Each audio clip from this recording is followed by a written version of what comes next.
안녕하십니까. 해원 컨설팅 연구소 소장 해원입니다. 의상대세의 법성계 현대적 응용하기, 오늘은 11번째 구절이 되겠는데요. 오늘은 보니까 무량원급 적일념이다 라고 되어 있네요. 먼저 지금까지 해온 내용을 좀 간략하게라도 설명해 드려야 여러분들이 이 11번째 구절이 쉽게 이해될 수 있을 것 같습니다. 지금까지 이제 쭉 보면 첫 번째부터 6번째 구절은 이제 총론 부분이거든요. 즉 법성계의 불교의 기본 진리가 과연 뭘까라고 해서 한마디로 요약을 해놓은 거죠. 불교의 기본 진리는 제가 지난번 항상 말씀드렸다시피 본무자성이라 했잖아요. 본무자성. 어떤 것도 본래의 성품이 없다고 제가 말씀을 드렸는데, 어떤 것도 인연법에 있어 연결됐다. 그래서 법성계의 첫 번째 구절이 법성원융 무이상이라고, 무이상 얘기를 해드렸잖아요. 법의 성품은 원융에서 두 개 이상이 아니다.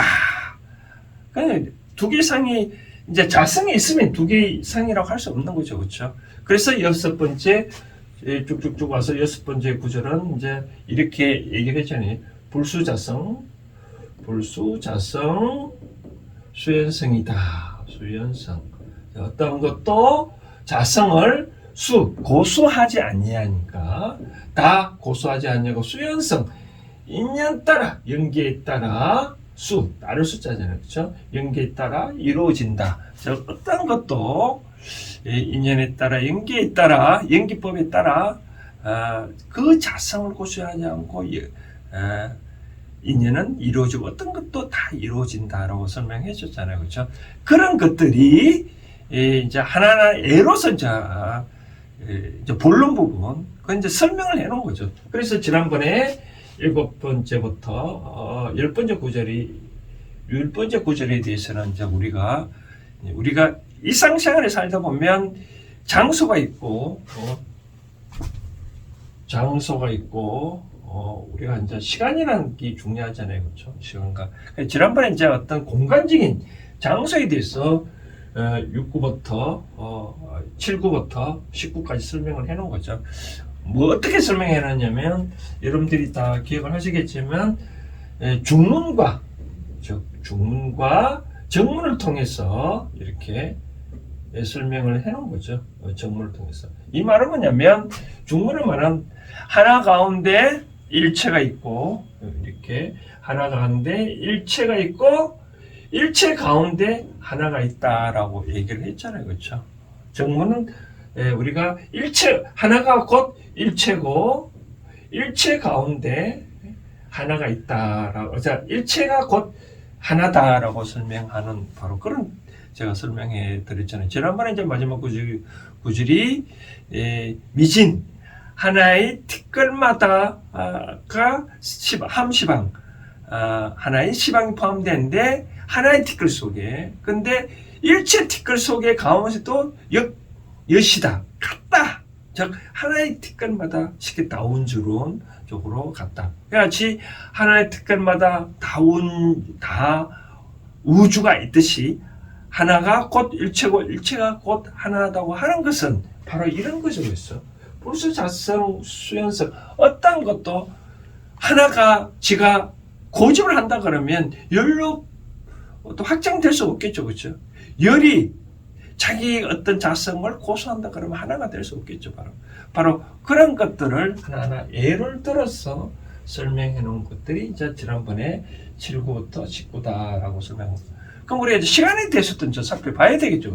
그래서 시간에 대해서 살펴본 게 오늘 11구다라고 말씀드리고 싶네요. 그래서 11구가 보니까 글자 그대로 해석해 보면, 무량원급 적일념, 무량원급, 헤아릴 수 없는 원급이다. 먼 급이다.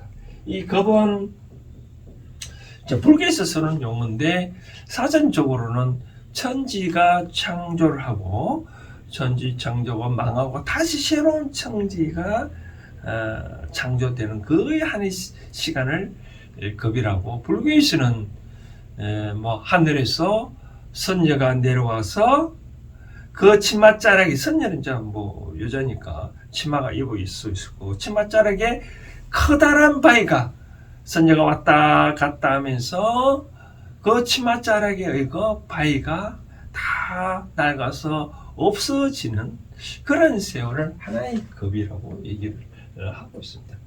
그런데 그런 급도 원급이다, 헤아릴 수 없는 아주 오래된 이런 세월도, 즉 일념이다, 한순간이다 라고 얘기를 해놓은 내용인데, 그러면 이제 환경에서는 어떻게 설명하고 있는지 잠시 지난번처럼 화면을 보고 설명을 해드리도록 하겠습니다.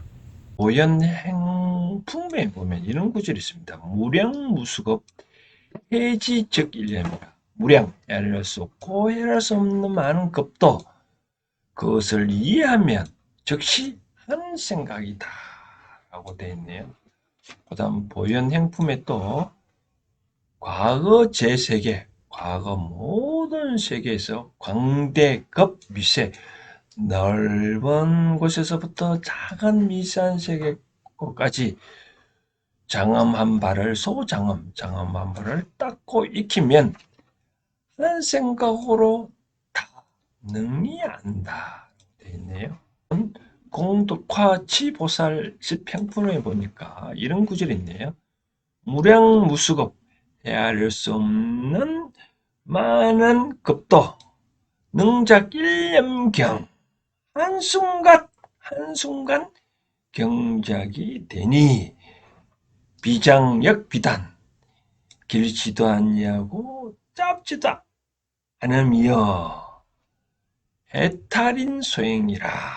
해탈하는 사람의 바로 행동이다. 즉 아무리 헤아릴 수 없는 많은 급도 한순간에 능히 경작되니 길지도 않냐고 짧지도 않냐고 해탈한 사람들의 소행이다. 또 위세간품에 보니까 이런 구절이 있네요. 여인수몽중이라. 마치 사람이 잠잘 때 꿈 가운데에 조작한다. 뭐래? 종종사 일일이 사건들을 일을 다 지어서 수경 억천세, 비록 억천세를 지내하더라도, 그러니까 꿈 가운데, 꿈과 사람이 꿈을 꾸는데 끝까지 일을 짓는다 이거죠. 그렇죠? 그런데 그걸 수경, 모름지 억천세 동안의 경작을 했다 하더라도 하룻밤에 미종신이라. 하룻밤에 끝나지 아니한다. 마칠죠. 하룻밤에 다 끝나지 아니한다. 하룻밤에 끝나지 아니한다는 것은 하룻밤 내내 가지 아니한다. 그런 뜻입니다. 꿈을 꾸더라도 이 잠자는 동안 전 시간 다 꿈을 꾸는 게 아니라 일부만 꾸겠죠. 그렇죠? 이런 꿈도 꿈속에서 억만천세, 여기 수경 억천세를 진다 하더라도 이 꿈 전체를 다 하룻밤에 다 짓는 것은 아니다 라고 되어 있네요. 잘 보셨나요? 무량겁 적일념이라는 아주 오래된 그런 것들이 한 생각이다, 한 순간이다 라고 얘기를 표현한 건데, 이것을 쉽게 이제 이해를 하자면, 과거에 우리가 이런 소설책이 있었거든요. 이광수의 꿈인가요? 이광수님의 꿈에 관계된 책인 같은데, 아마 이런 내용인 것 같아요. 어느 절에 이제 젊은 스님이 있었대요. 이제 저녁 예불 드리는데 목탁을 치는데 그의 잠시 꿈을 꿨나 봅니다. 이제 절에 이제 하나의 참고로 말씀드린다면, 절에는 갈 때는 이제 옷도 좀 야식구리 안 입고 좀 단정하게 입고 향수도 바르지 말고 그런 하나의 예법이 있는데, 뭐 어찌됐든 간에 절에 이제 젊은 아리따운 여인이 이제 절에 놀러 왔나 봅니다. 그러자 이제 그 스님이 그 여인에 이제 그 여인하고 뭐 어떻게 이제 뭐 사모하게 돼가지고 결국은 결혼해서 이제 환석을 하게 됐죠. 환석을 하게 되고 난 다음에 애 자식 놓고 난 다음에 뭐 어떤 일로 인해 가지고 무슨 잘못된 일해 가지고 이제 다시 절에 이제 복귀하고 하는 그런 이제 수십 년의 세월이 흐른 거죠. 그때 이제 잠시 꿈을 깬 거죠. 그렇게 수십 년 세월에 하나의 꿈으로 봤었을 때 한순간이었겠죠. 한나절도 아니었겠죠. 그렇죠. 바로 그런 생각을 하시면 이 무량원급 적일념이다라고 생각을 할 수 있을 것 같아요. 우리 인생이 뭐 70, 80년, 뭐 요즘 100년 살지만 100년이란 우리는 100년이지만 하루살이 같은 경우는 어떨까요? 하루살이가 하루가 무한정 길겠죠. 그렇죠? 우리가 100년이 길다면 하루살이는 하루 24시간이 너무 길겠죠. 거북 같은 경우에는 뭐 500년을 산다나요? 그러면 500년의 세월이 어떻게 그 거북이 입장에서는 상당히 길다고 느껴질까요? 우리는 인간은 100년밖에 못 사니까 우리 기준으로 보면 상대적으로 상당히 길겠지만 거북이 입장에서는 우리 100년은 참 짧다고 느끼겠죠. 그렇죠? 우리는 100년 인생 사니까 하루 사이에 하루는 참 짧다고 느껴지겠죠. 그렇죠? 바로 그와 같이 생각을 하면 무량원급 적일념은 쉽게 이해를 가지 않겠냐 생각되어집니다. 한편으로는 또 이 일념 한순간이라는 얼마나 짧은 시간이냐라고 누가 뭐 이 아름다운 표현을 해놓은 생각나는데 이 머리카락 있잖아요. 머리카락을 칼로 100가지로 뭐 수천 개로 잘라내고 그 머리카락 잘라낸 그 한 올을 칼로 닿는 순간 그 순간을 뭐 일념이라고 표현하고 있는데 아주 짧은 생각이겠죠. 그렇죠? 그럼 이걸 현대적으로 어떻게 풀이할 건가라고 봤었을 때 저는 이제 이렇게 말씀드리고 싶네요. 현재 우리의 삶은 현재 우리의 삶은 과거부터 이어져 온 하나의 결정체가 아닐까. 결정체. 지금 과거의 수많은 시간 또 한마디로 표현하면 어차피 일념으로밖에 안 된다. 하나의 생각밖에 안 된다. 그것이 바로 아까 장소가 일체가 하나듯이 과거의 수십 년 것도 오늘까지 있기 위한 하나의 연기법, 인연법에 의해서 형성되어 온 거죠. 현재의 나는 다 나로 인해 가지고 현재까지 왔다 이거죠. 그렇죠? 그럼 어떻게 해? 현재의 나는 과연 어떻게 삶을 살아야 되겠다라고 생각을 할 수 있지 않을까요? 예를 들어서 과거로부터 벗어나면 자유로운 존재가 될 수 있다라고 말을 많이 하는데, 그럼 과거로부터 자유로운 존재로 벗어나서 자유로운 존재 되려면 그 방법은 다들 모르고 있잖아요. 그렇죠? 그런 것들이 아까 말한 대로 무량원급 적일념이라는 단어를 생각하면 쉽게 이해가 되지 않겠냐라고 생각되어지는 거죠. 조금 전에 제가 말씀드렸다시피 현재는 과거로부터 이어져 온 결정체, 우리가 불교에서 말하는 인연법에 있어 현재 사회, 현재 내가 있었던 온 것은 다 내가 나로 인해 말미암아 생겼다고 생각하면 다 편하거든요. 그렇기 때문에 우리가 또 다르게 생각을 해보면 바로 이겁니다. 우리가 언제가 제가 말씀드리고 싶은 거는 모순에서 극복하는 방법이 뭘까? 그럼 나의 모순점을 모르는 걸 아는 순간 나는 그때부터 모순을 개선할 수 있다라고 말씀드린 적이 있는데, 왜 그러냐면 우리가 일상생활을 살다 보면 상당히 모르면서 많이 하잖아요. 그죠? 내가 알게 되면 그 다음 행동이 조심해 오잖아요. 쉽게 말해서 우리가 어떤 매달려 있을 때 밑에 시궁창의 깊이가 만약 알면 쉽게 내려오겠지만, 시궁창의 깊이를 모르는 사람은 계속 매달려 있잖아요. 그렇죠? 그것처럼 시궁창의 깊이를 안다는 것은 현재 바로 내가 누구다, 현재 환경이 내가 어떻다는 것을 깨닫는 거죠. 깨닫는다는 것이 여러분들이 거창한 말이라면 이해를 한다는 거죠. 현재 내 상태가 다 어떻다고 해요? 다 나로 말미암아 이루어졌다는 것을 깨닫고 이해하는 순간 나는 과거로부터 벗어나서 자유로운 영혼의 존재가 된다는 거죠. 내가 예를 들어서 어떤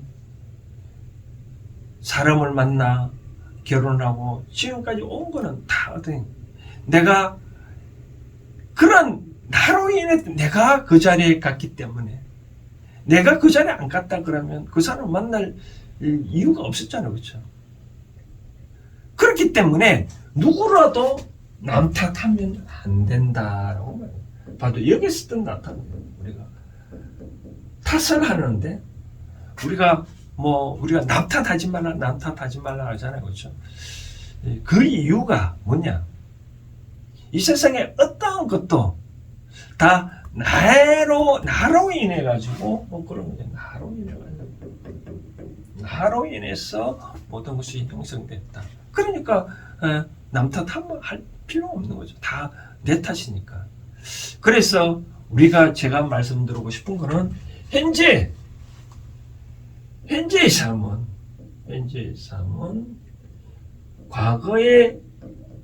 과거로부터 이어온 하나의 결정체다.